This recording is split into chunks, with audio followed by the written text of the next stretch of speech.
right.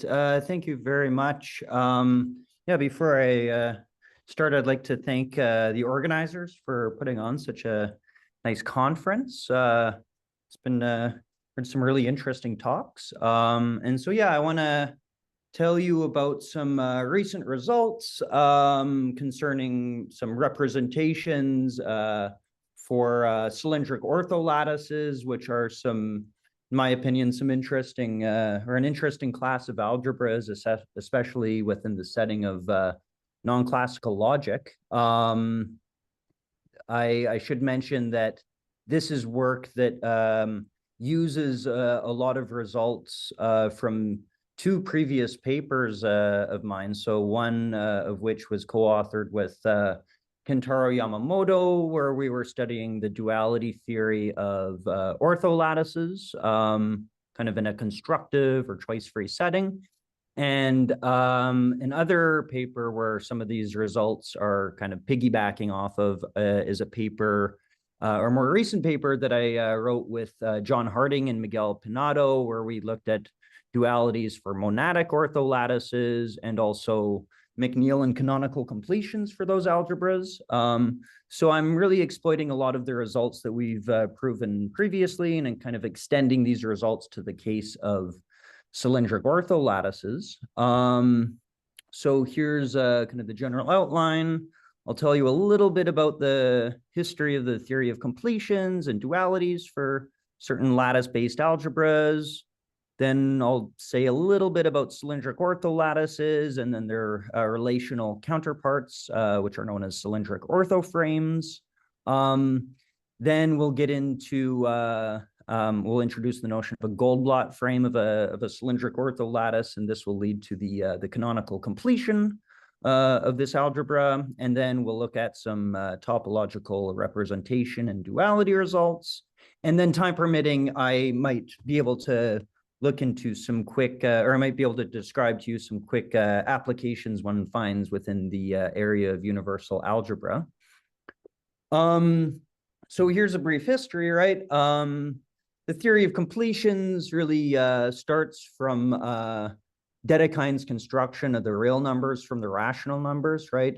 This method was generalized by McNeil to a method by which one can embed any partially ordered set into a complete lattice, right? Recall that a complete lattice is simply a lattice in which arbitrary meets. Joseph, wait, one second. So your slides are not moving. Oh, okay. Can you double check that you have? Okay. Now they moved. Yeah, yes. Now it's fine. I'll exit. Yeah, sorry. Right. Yeah, so McNeil generalized Dedekind's construction of the real numbers by showing how one could embed any post set into a complete lattice, right? So this is a lattice in which arbitrary infima and suprema exist, right? And this is grown into what is now known as the theory of McNeil completions or normal completions or completions by cuts of bounded lattices, right? And so, but this is just one way to complete a bounded lattice, right? There's many other forms of completions. What is generally meant by a completion is that, well, if you have an algebra, you can homomorphically embed it into a complete lattice, right? That is generally what is meant by a completion, right? But now there's another form of completing a lattice, right? Which is known as the canonical completion of that lattice, right? And this was pioneered by Janssen and Tarski within the setting of Boolean algebras.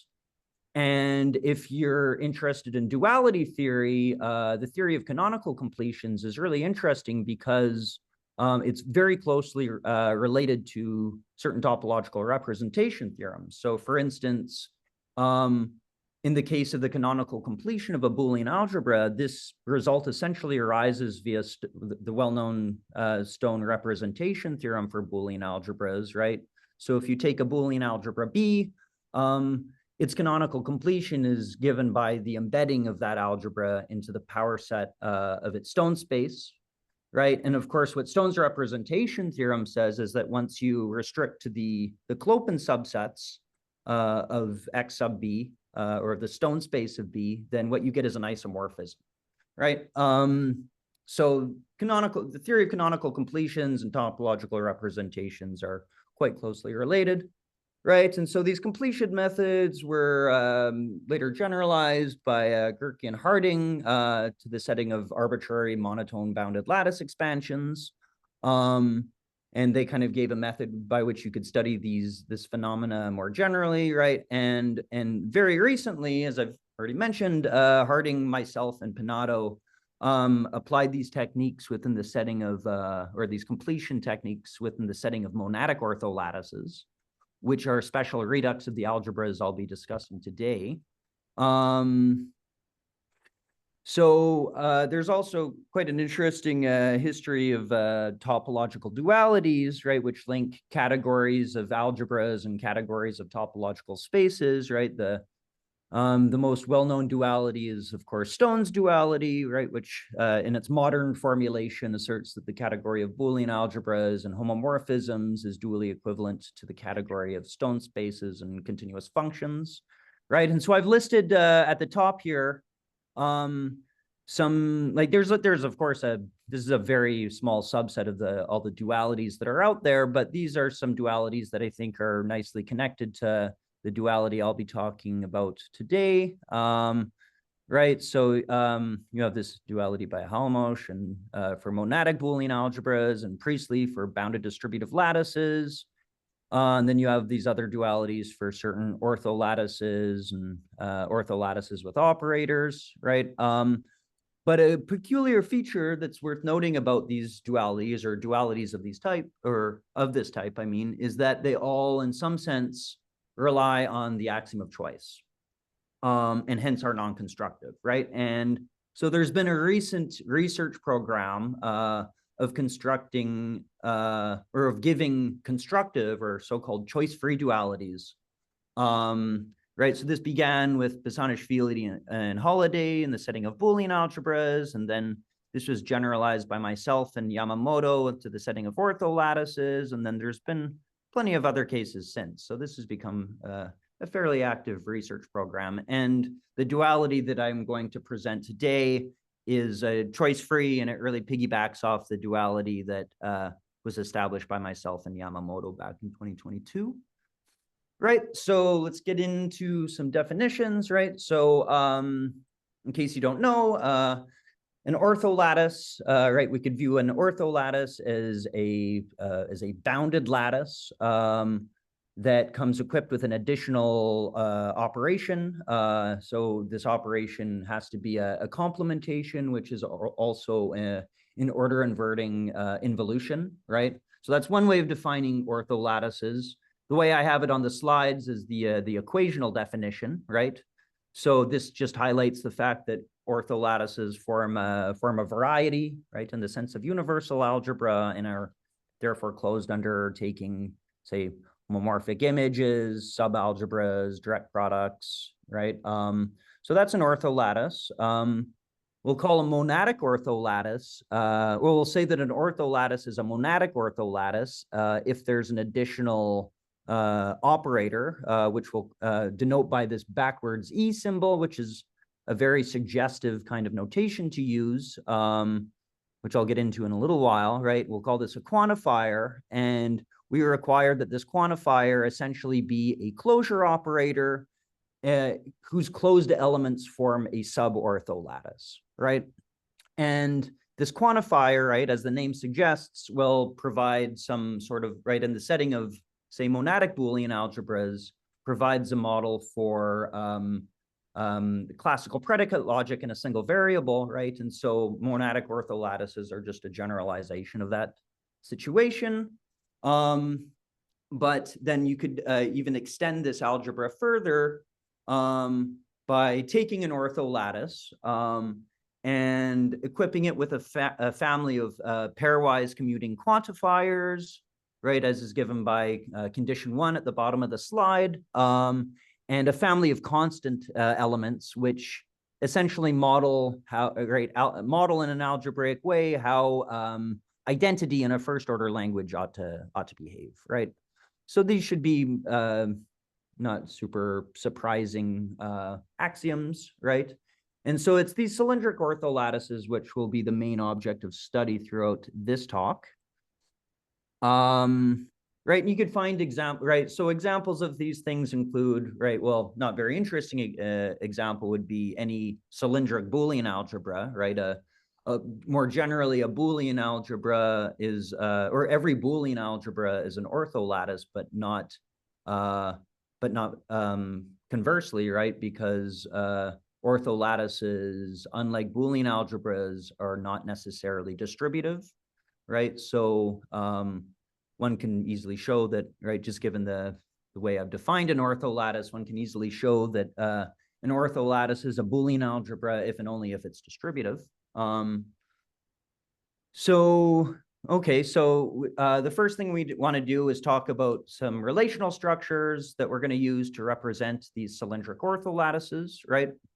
And we do this by using what's given in the following definition here, right? So we'll call, we need to start off with a relational structure, which I'll call an orthoframe, right? So this is just a set with a binary relation, which is irreflexive and symmetric, right? Such relations are known as orthogonality relations. We'll just fix a little bit of notation that I'll be using throughout, right? So if you take an orthoframe and you choose a subset, then this upper perp notation here on bullet point 1, known as the orthogonal complementation, will just denote the collection of all points in the space, which are orthogonal to every point in the subset you've chosen, right? And we'll call a subset of an orthoframe biorthogonally closed, provided it is equal to its biorthogonal closure, and will denote the set of all biorthogonally closed subsets of an orthoframe X by B of X. So this will be used throughout, right?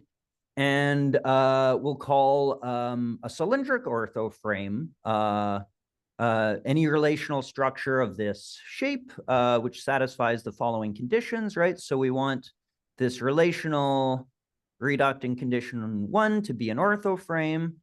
We want every relation R sub I to be a binary relation which is reflexive, transitive, and satisfies this inclusion here, right? Which essentially says that the relational R image of, the orthogonal complementation of the relational R image of a single point is closed under R, right?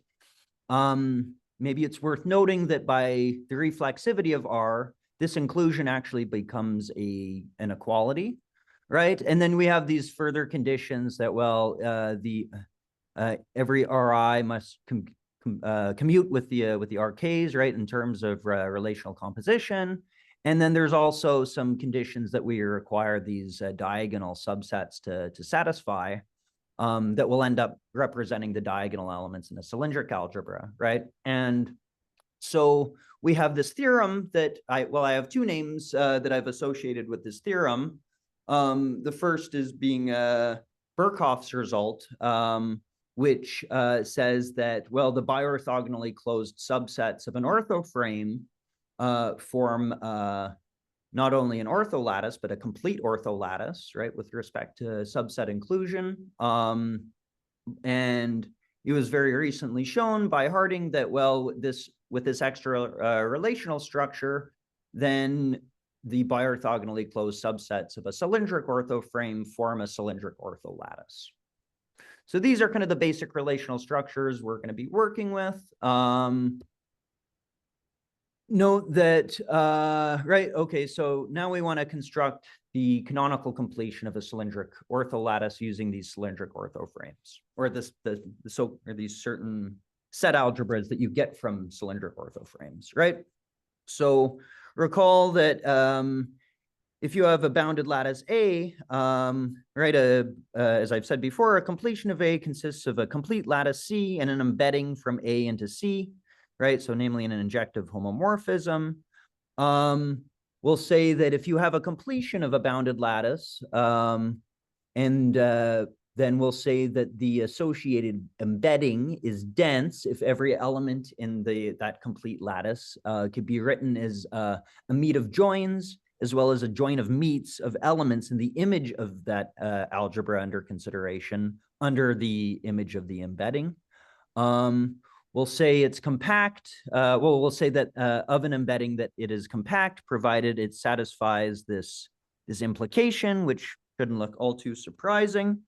And then we'll say that, well, any completion of an algebra in which the embedding is dense and compact will be the canonical completion of that algebra or of that bounded lattice, right? And well, one can show that, well, every bounded lattice, for instance, has a unique canonical completion, so it makes sense to speak of the canonical completion of a bounded lattice, right?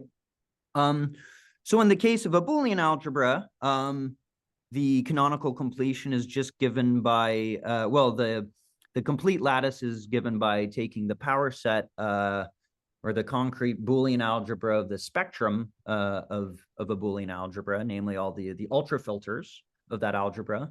And then the embedding is given by sending A into all the ultrafilters that contain A, right? And one can show that this is dense and compact, and hence the canonical completion. Right, so this is what we want to do, but in the case of cylindric ortholattices, right? So I want to introduce essentially what you could view as maybe the canonical frame of a cylindric ortholattice, right? So we start by right, the underlying space of this relational structure, or of the so-called Goldblatt frame of a cylindric ortholattice, will be given by the proper filters of A, right? So these are all the upward closed sets, which are closed under taking meets, and they're proper in the sense that they're proper subsets of A, right? And we'll define the orthogonality relation between two proper filters, right, X and Y, to obtain if and only if one can find an element in X whose orthogonal complement lives in Y. For this binary relation that we're using to represent the quantifier on a cylindric ortholattice, right, we use this relation R, and we'll say that, well, X, R, Y holds, provided the quantificational image of X is a subset of Y, right, where the quantificational image is, of course, just all the EAs such that A is an element of X, and then we have the diagonal subsets are just interpreted by all the filters containing the corresponding diagonal element in the algebra, right? So our first result is that, well, this structure forms a cylindric orthoframe, right? And hence, by the more general result due to Harding, we know that it's the bi-orthogonally closed subsets of the Goldblatt frame of A form a cylindric ortholattice, right? So that's what we want. At the bottom of the screen, I just kind of gave some quick calculations that show that the diagonal elements behave the way you would want them to. So now we have this lemma that says that, well, if you start with a cylindric ortholattice and you take its cylindric Goldblatt frame, and you define a map or a function, call it phi, from A to the bi-orthogonally closed subsets of the Goldblatt frame of A, and you define this by sending every point in the algebra to all the proper filters containing that element, then what you get is a completion, right? So this will determine an injective homomorphism into this algebra, right? So it's easy to see that this mapping is indeed well defined in the sense that, well, the phi of A is bi-orthogonally closed for every element A, right? And I won't go through all the details, but if the slides are posted after, you could work through some of these proof sketches. But the takeaway from this slide is essentially, well, that this mapping phi determines an injective or determines an embedding from A into the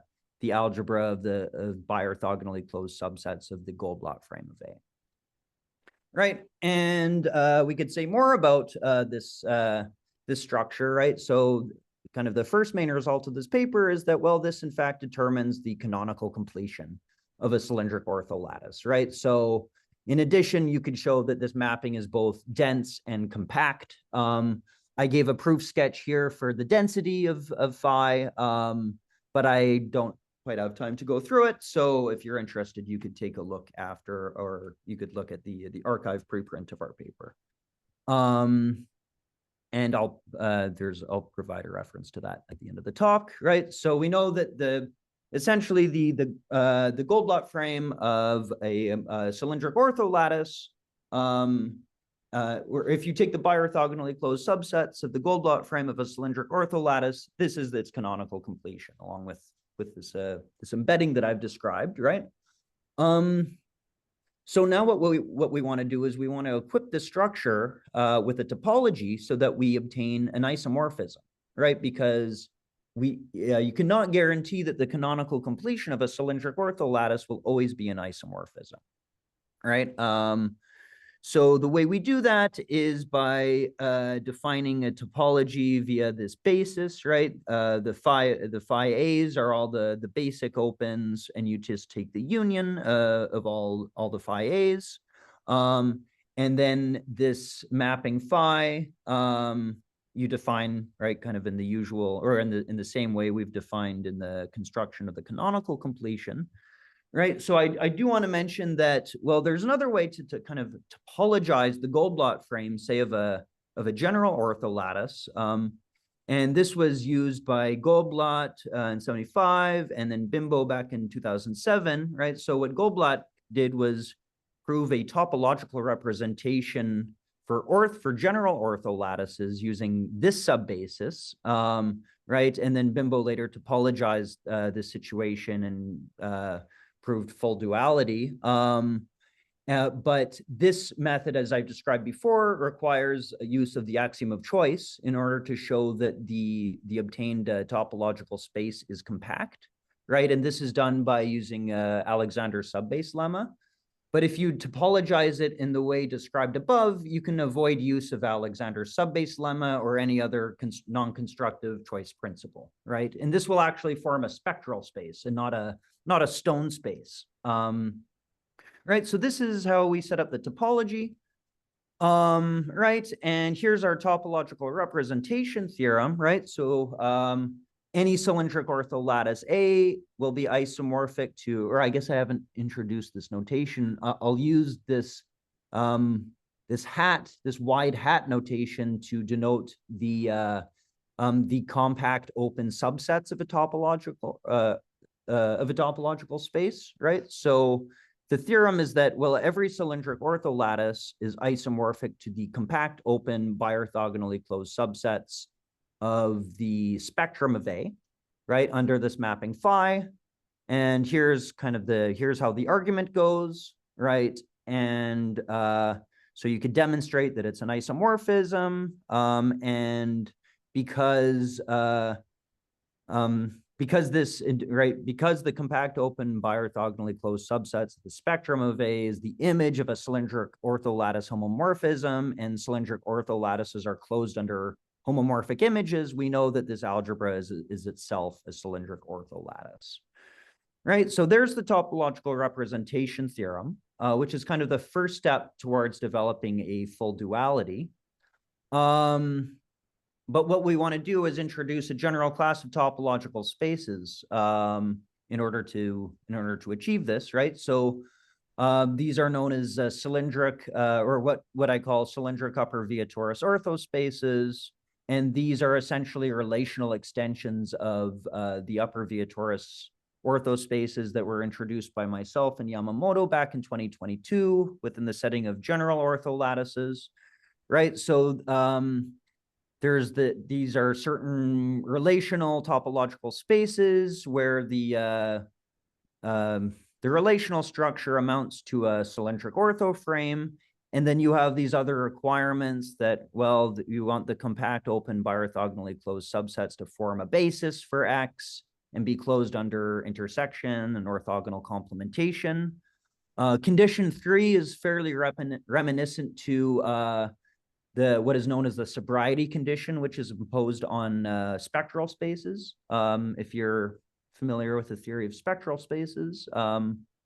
And we'll also require that, well, if you have two orthogonal, or if you know that X is orthogonal to Y, then you can find a compact biorthogonally closed subset of that space containing that point, whose orthogonal complement contains Y, right? And then we have these further two conditions that are similar conditions one requires when defining the stone space, for instance, of a cylindric Boolean algebra, right?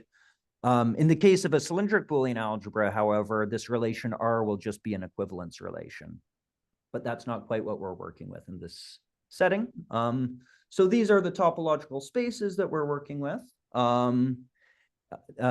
So here's a few further results, right? So of course, we'll denote by a sub 0 of X the algebra of compact open biorthogonally closed subsets of X, and whenever X is a cylindric UVO space, we show that, well, a sub 0 of X forms a cylindric ortholattice, and then conversely, whenever A is a cylindric ortholattice, then under this spectral topology that we've defined on the Goldblatt frame of A, which I'll denote by S sub 0 of A, then what we get is a cylindric UVO space, as was defined on the previous slide, right? And again, this is done independently of the axiom of choice. So it's nice and constructive. So the main result concerning these UVO or these cylindric UVO spaces is that for any cylindric UVO space X, one can find a relational homeomorphism from X to the spectrum of proper filters on the algebra of biorthogonally or compact open biorthogonally closed subsets of X, right? And the homeomorphism in this case is given by sending every point X or little x in the space X to all the compact open biorthogonally closed subsets which contain that point, right? An easy kind of set theoretic argument shows that psi of X for any X is a proper filter, so that this function is well defined and that it has, right, that it's continuous bijection with continuous inverse, and it's a relational isomorphism for all the involved underlying relations of the space, right? So what we've done is we've shown that every ortholattice is isomorphic to a certain algebra of subsets of a topological space, and we've shown that every cylindric UVO space is homeomorphic to the spectrum of a certain algebra that you've constructed from that, a certain set algebra you've constructed from that space, right? So what we've done so far in the sense of category theory is we've developed that we have some nice functors on objects, at least. But right, and these functors are, of course, are given by S sub 0 and A sub 0.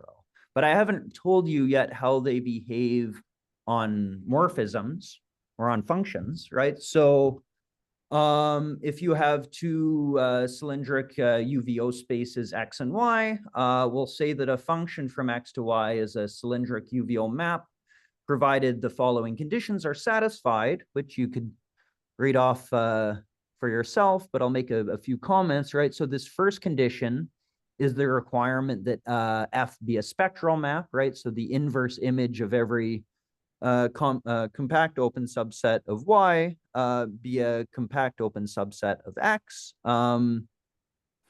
And you have a few other conditions on the relational structure that this function ought to satisfy, right? Conditions 2 and 3 are conditions that Kata came up with when she was studying general or the duality theory of general ortholattices, right? So this is what these are what the morphisms look like in the category of cylindric UVO spaces. And then what the morphisms look like in the category of cylindric ortholattices are just the usual kind of the usual notion of homomorphism that you would expect. It's just any function that will preserve the relevant operations associated with the algebra, right? And so one can show that, well, for any cylindric UVO map, the inverse image of every compact open biorthogonally closed subset of the codomain will be compact open biorthogonally closed in the domain of the function, which is something we want. And from here on out, we'll denote by COL the category of cylindric ortholattices, and by CUVO, we'll denote the category of cylindric upper via torus orthospaces. So, right, so now here's the two lemmas which kind of assert that that this S sub F and A sub F, right, are in fact functors, and more than that, they're contravariant functors. Right, so if you have a homomorphism between two cylindric ortholattices, then by taking its inverse, that will determine a cylindric UVO map. And then conversely, if you have two cylindric UVO spaces and you take a cylindric UVO map between them, then by taking the inverse of that function, you could show that this will satisfy all the conditions, or that this will be a cylindric ortholattice homomorphism. It will satisfy all the equations that you want a cylindric ortholattice homomorphism to satisfy. Right, so what we've done is that we've constructed a contravariant functor from the category of cylindric ortholattices to the category of cylindric UVO spaces, and conversely, right? So it's contravariant in the sense that it reverses the order of the mappings, right?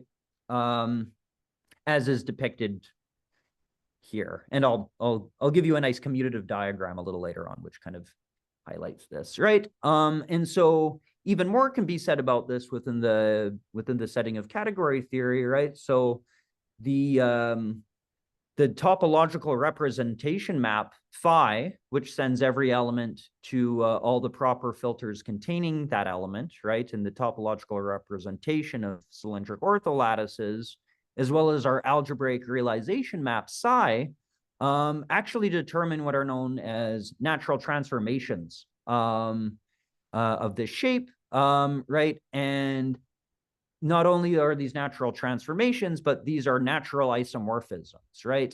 And what this means is that we, in fact, have what is known as a dual equivalence between the categories of cylindric ortholattices and cylindric upper via torus orthospaces. I've assumed that the audience knows a little bit about category theory, but if not, you could, that's not a big deal. You could just think of there being kind of like a nice dual, in a certain sense, as some sort of dual correspondence between kind of the homomorphisms of cylindric ortholattices and these continuous functions between cylindric UVO spaces, right? In the sense that the functor kind of changes the direction that that these morphisms are going. Right, here's a nice picture of what we've demonstrated, at least within the setting of duality theory, right? You have on the left-hand side, right, there's that, the canonical representation map, and then on, right, which is an isomorphism, or will always be an isomorphism. And then on the right-hand side, you have this algebraic realization map psi, which will always be a relational homeomorphism. And this diagram commutes, and this is just another kind of way of saying that you have this duality between the two categories under consideration. So this is really right, this is kind of just repeating what this theorem is asserting, right? And this is one of the main results of my paper. Maybe I'll end right away, but I'll say that this is really just the first step of duality theory, right? It's very nice to have a duality between a certain class of algebras and a class of topological spaces, but there's a lot of applications you can explore within the algebraic theory of the algebras, right? So you can characterize all these algebraic properties that you might be interested in studying in terms of topology. So it kind of gives you a nice Google Translate between the worlds of algebra and the worlds of topology. This often makes, say, certain algebraic problems easier to solve if you approach them from the point of view of topology and vice versa. And so that's kind of the nice application of duality theory, I guess. And here are some references, and thank you for listening.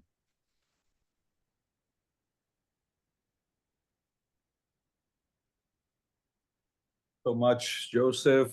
All right, guys.